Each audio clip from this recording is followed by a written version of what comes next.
నీళ్లు వృధా పోకుండా వెంటనే రిజర్వాయర్లు నింపి పెట్టాలని ప్రభుత్వ ఆదేశాలు రాక కన్నెపల్లి పంప్ హౌస్ వద్ద 10 లక్షల క్యూసెక్ల నీళ్లు కిందికి వృధాగా పోతున్నాయని ఇంజనీర్లు చెప్తున్నారని, ప్రభుత్వం వెంటనే రివ్యూ చేసి నీళ్లన్నీ కిందికి వృధాగా పోకుండా కాళేశ్వరం పంప్ హౌస్ నింపాలని, కాళేశ్వరం రిజర్వాయర్లో 240 టీఎంసీల నీళ్లు నింపుకోవచ్చని, దీనివల్ల 24 లక్షల ఎకరాలకు నీళ్లు ఇవ్వొచ్చని బీఆర్ఎస్ వర్కింగ్ ప్రెసిడెంట్ కేటీఆర్ అన్నారు. 40,000 క్యూసెక్కులు దాటితే ఎప్పుడైనా పంప్ చేయొచ్చు. ఇప్పుడు 10 లక్షల క్యూసెక్కుల నీళ్లు కిందికి వృధాగా పోతున్నాయి.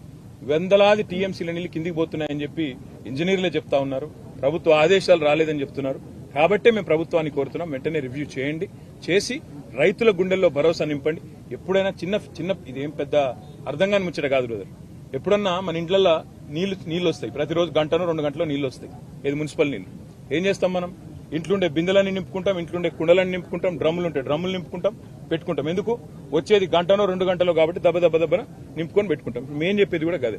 కింది గుత్తగా పోతున్నాయి నీళ్లు, వాటిని పంపు చేసి మొత్తం ఎస్ఆర్ఎస్పీ నుంచి మనం కట్టిన కాళేశ్వరంలో కట్టుకున్న రిజర్వాయర్లు అన్ని నింపుకుంటే 240 పైచిలకు టీఎంసీల నీళ్లను ఆపుకోవచ్చు. 240 టీఎంసీలు అంటే 24 లక్షల ఎకరాలకు నీళ్లు ఇవ్వచ్చు.